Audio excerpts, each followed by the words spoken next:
بسم اللہ الرحمن الرحیم۔ اعوذ باللہ من الشیطان اللعین الرجیم۔ بسم اللہ الرحمن الرحیم۔ وبہ نستعین وہو خیر ناصر ومعین۔ عزیز طلاب کرام، امید ہے کہ آپ تمام خیر و عافیت سے ہوں گے۔ جیسا کہ آپ سب آگاہ ہیں، ہماری یہ جو گفتگو چل رہی ہے وہ کتاب کشف المراد فی شرح تجرید الاعتقاد میں ہے، جس میں ہم نے بحث اولا یعنی مقصد الرابع میں ہم نے بحث کیا تھا نبوت سے۔ اس کے بعد مقصد خامس کو ہم نے شروع کیا تھا اور اس میں ہم امامت سے گفتگو کر رہے تھے، اور اس میں ہم نے عرض کیا تھا کہ امامت کے اندر ہم چند مسائل سے گفتگو کریں گے۔ ان میں سے مسئلہ اولا میں ہم نے اس چیز کو، اس بات کو ثابت کیا تھا کہ نسب امام اللہ تعالیٰ کے اوپر واجب ہے، اور اس نسب میں لوگوں کو کوئی اختیار حاصل نہیں ہے کہ وہ اپنی طرف سے کسی کی امامت کو تجویز کرے، کسی کے لیے امامت کی تجویز کرے۔ اس کے بعد ہم نے مسئلہ ثانیہ میں گفتگو شروع کیا تھا، اور مسئلہ ثانیہ میں ہم اس بات پر گفتگو کر رہے ہیں کہ جب ایک فرد کا امام یعنی ایک امام کا معصوم ہونا ضروری ہے، تو آیا اللہ تعالیٰ کسی بھی فرد کو بطور امام نصب کرے گا یا اس کے اندر خاص شرائط ہونی چاہیے؟ تو اس میں ہم نے عرض کیا تھا کہ عدل الہی کا تقاضا یہ ہے، حکمت الہی کا تقاضا یہ ہے کہ اللہ تعالیٰ ایسے فرد کو انتخاب کرے امامت کے لیے جو معصوم ہو، اور امام کی عصمت کے اوپر ہم ادلہ پیش کر رہے ہیں۔ اس میں ہم نے پہلے ادلہ عقلیہ کو بیان کیا، ابھی ہم ادلہ نقلیہ بیان کر رہے ہیں۔ ادلہ نقلیہ میں سے آج ہماری 17ویں اور 18ویں دلیل ہے۔ تو آئیے بڑھتے ہماری 17ویں اور 18ویں دلیل کی طرف، جس میں ہم ادلہ نقلیہ کو بیان کر رہے ہیں۔ ہماری 17ویں دلیل امامت کے اوپر ادلہ نقلیہ میں سے وہ آیت کریمہ ہے جس میں اللہ تعالی ایک خاص حکم بیان فرما رہا ہے۔ وہ کیا ہے؟ آیت کریمہ یہ ہے، وَلْيَكُنْ مِنْكُمْ أُمَّةٌ يَدْعُونَ إِلَى الْخَيْرِ وَيَأْمُرُونَ بِالْمَعْرُوفِ وَيَنْهَوْنَ عَنِ الْمُنْكَرِ وَأُولَئِكَ هُمُ الْمُفْلِحُونَ۔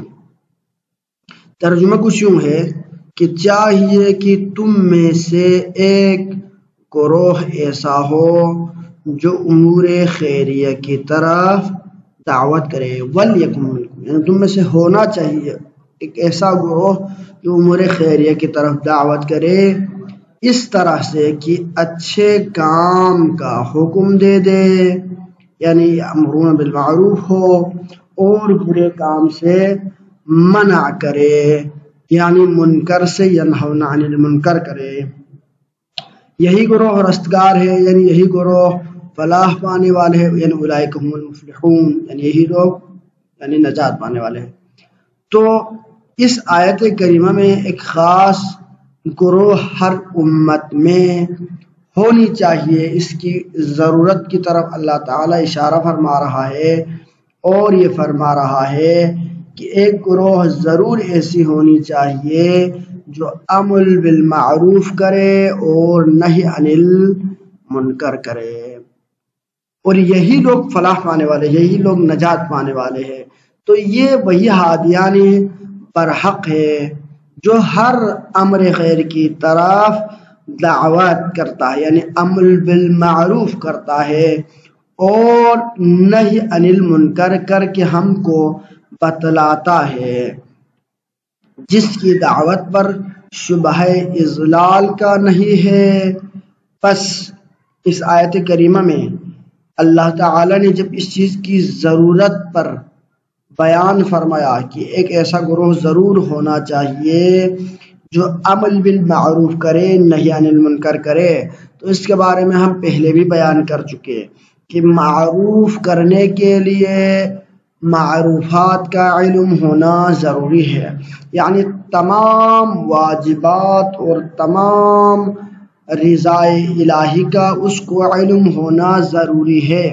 مرحلہ اولا میں جب اس کو علم حاصل ہو، وہ تمام چیزوں کو جانتا ہو، پھر اس کے بعد امر کا مرحلہ آتا ہے۔ اب اس امر کے سے پہلے آیا عمل بالمعروف کے لیے صرف علم کافی ہے معروفات کے لیے؟ تو فرماتے ہیں یہ کافی نہیں ہے۔ کیونکہ کسی فرد کے پاس علم ہو لیکن اگر وہ خود عامل نہ ہو تو وہ دوسرے کو امر نہیں کر سکتا۔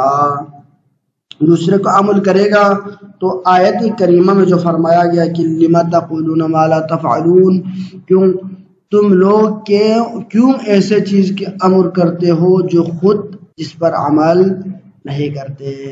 اس آیت کریمہ میں غیر عاملین ان عاملین غیر عاملین کی مذمت کی گئی ہے، تو لہذا اس سے یہی بات معلوم ہوتا ہے کہ اللہ تعالیٰ نے جس امت اور جس گروہ کے ہونے کا تقاضا کیا ہے اور جس کی ضرورت کے اوپر اس آیت میں اشارہ فرمایا ہے، وہ ایسا گروہ ہونا چاہیے سب سے پہلے جس کو تمام معروفات کا علم ہونا چاہیے۔ جب علم ہونے کے بعد خود عامل بھی ہو، ان تمام معروفات پر عمل کرنے والا ہو۔ جب یہ دونوں مرحلہ مکمل ہو جائے پھر تیسرے مرحلے میں جا کر وہ معروف کی امر کرتا ہے۔ جب معروف کے امر کریں گے تب اللہ تعالیٰ کی یہ آیت کریمہ اس کے جو تقاضا ہے وہ پورا ہو جائے گا۔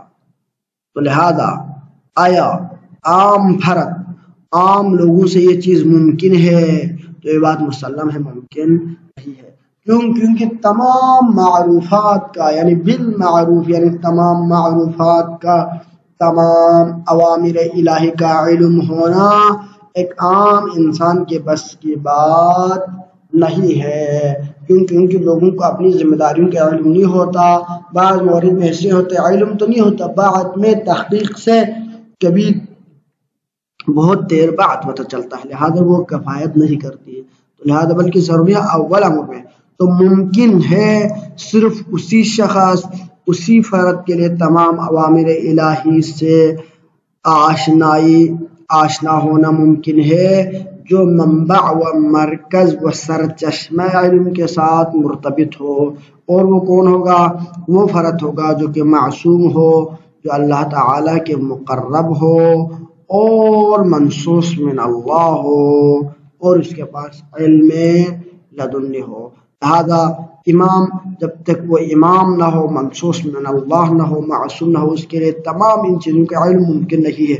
اب ممکن ہے ایک بندے کے پاس علم ہو تو تمام ان چیزوں کو اپنی سستیوں کاہلوں اور اس کے علاوہ باقی تقاضائے انسانی و خواہشات انسانی کو ترک کر کے ان تمام اوامر پر عمل کرنا یہ بھی ممکن نہیں ہے، مگر وہ شخص جس کے لیے خاص معاونت خداوندی حاصل ہو اور جو معصوم ہو۔ اگر کوئی فرد ایسا ہو تب جا کر وہ تمام اوامر پر عمل کرنے پر قادر رہے گا اور یہ تقاضا پورا ہو جائے گا۔ تو لہذا اس آیت کریمہ کے تقاضا کا مکمل کرنا ممکن نہیں ہے مگر یہ کہ کوئی فرد معصوم ہو۔ تو لہذا ایک ایسا گروہ ہونا چاہیے جو معروف کی طرف امر کرنے والا ہو، وینہون عن المنکر، اور وہ لوگ منکرات سے روکنے والا ہو۔ تو منکر سے روکنا بھی تبھی ممکن ہے جب تمام منکر کا علم ہو، منکر کے علم ہونے کے ساتھ ان سے خود کو روکے رکھے، اپنی خواہشات پر کنٹرول کرنے والا ہو، یہ بھی اسی شخص کے لیے ممکن ہے جو معصوم ہو۔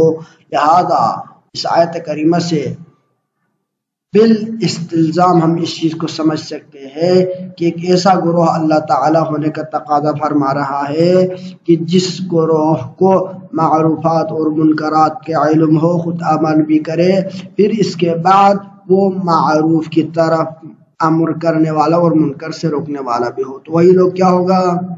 مفلح ہوگا، نجات پانے والا ہوگا۔ جب کوئی ایسا فرد جس کو علم ہو، خود عمل کرنے والا ہو اور اس کے علم میں کوئی شبہ نہ ہو، وہ اگر دعوت کرے تو اس کی دعوت پر شبہ اضلال نہیں ہوگا، کہ یہ یقین ہو جائے گا، بندوں کو اعتماد ہو جائے گا کہ یہ بندہ تو ہمیں گمراہ نہیں کر رہا۔ اور اعتماد کس پر ہوتا ہے؟ اسی پر ہوتا ہے جو معصوم ہو۔ بس اس سے مراد وہی ہے جو معصوم ہے، اور جو معصوم ہوگا وہی مفلح ہوگا، وہی نجات دہندہ ہوگا، وہی امام ہوگا۔ لہٰذا اس آیت کریمہ کے ذریعے سے ہم اس چیز کو سمجھ سکتے ہیں کہ امت کے اندر امام اور اس امام کا معصوم ہونا، یعنی امام کی فرائض منصبی میں سے ہے یہ امر بالمعروف ونہی عن المنکر، تو چیز جائے کہ وہ معصوم نہ ہو تو کیسے ممکن ہے؟ لہٰذا امام کو معصوم ہونا ضروری ہے۔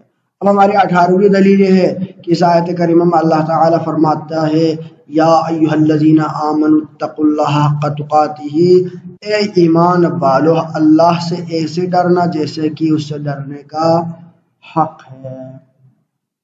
حق ڈرنے کا حق اسی شخص سے ادا ہوگا جو احکام الہی کو یقیناً سمجھے اور ہمارے سمجھانے اور ہدایت کرنے میں غلط کاری سے عمدن بھی محفوظ ہو اور سہون بھی محفوظ ہو۔ یعنی اتقوا اللہ حق تقاتہ، اللہ تعالی سے ایسا ڈرو جیسا کہ ڈرنے کا حق ہے۔ اب تقوی کے مراحل ہو سکتے ہیں۔ ایک مرحلہ وہ ہے کہ جس میں انسان اپنی خواہشات نفسانی سے بچ کے رہتا ہے، خواہشات نفسانی سے اجتناب کرتا ہے، اس کی نتیجے میں وہ تقوی کے ایک مرحلے تک پہنچتے ہیں، جیسا کہ کتب علیکم الصیام کما کتب علی الذین من قبلکم لعلکم تتقون، روزے کے فلسفے کو آیت کریمہ میں بیان فرمایا کہ تاکہ تم تقوی اختیار کرو۔ تو ان جیسے عبادات، مختلف قسم کی عبادات، ان کا فلسفہ انسان سے تقوی الہی کرانا ہے، اللہ تعالیٰ کے خوف اور اس کی عظمت لوگوں کے دلوں میں پیدا کرنا اور اللہ سے قریب کرنا مقصود ہوتا ہے۔ تو یہ عبادتیں صرف انہی کے کرنے سے ممکن ہے تقوی کے قریب پہنچ جائے، لیکن تقوی کا محق ادا نہیں ہوتا۔ تقوی کا محق صرف اسی فرد سے ہوگا جس کو احکام یقینی الہیہ و احکام واقعی کا علم ہو۔ جب احکام واقعی کو صحیح طریقے سے سمجھے اور سمجھنے کے بعد اس کی ذمہ داری یہ بنتی ہے کہ وہ ادا بھی کرے، پہنچائے، اور وہ بتانے میں، ہدایت کرنے میں، پہنچانے میں نہ عمدن غلطی سے شکار ہو رہا ہو اور نہ سہون غلطی کا شکار ہو رہا ہو، بلکہ وہ ہر صورت میں عصمت کے درجے پر فائز ہو اور لوگوں کو گمراہی سے بچا رہا ہو، یعنی نہ اضلال ہو نہ خود مضل ہو۔ تو ایسے فرد سے ممکن ہے کہ ہم اس کے بارے میں کہیں کہ وہ اللہ تعالیٰ سے ایسے ڈر رہا ہے، یعنی وہ ایسا تقوی الہی اختیار کر چکا ہے جس کا، یعنی جس مرتبے اور جس مقام پر ڈرنے کا حق ہے۔ جیسا کہ اسی کی طرح کہ تقوی اور خشیت الہی کا دل میں پیدا ہونا یہ صرف لازم علم ہے، مرحلہ علم جب تک نہ ہو اس صورت تک یہ چیز پیدا نہیں ہو جائے گی۔ جیسا کہ اس کی طرف اشارہ ہے آیت کریمہ جس میں فرمایا گیا انما یخشی اللہ من عبادہ العلماء، اللہ سے خشیت اور اللہ کا ڈر صرف انہی لوگوں میں ہوگا جو علم رکھتا ہے، یعنی جو عالم ہو۔ تو لہذا جب تک علم لدنی نہ ہو تو اس مرتبے تک تقوی الہی اختیار کرنا جس کا حق ہے، جس طرح اللہ کا تقوی اختیار کرنا چاہیے، وہ ممکن نہیں ہے غیر معصوم سے۔ لہذا امام علم لدنی کے مالک ہوگا اور معصوم ہوگا، اس کے بغیر اللہ تعالیٰ کی تقوی کا محقق ہونا ممکن نہیں ہے۔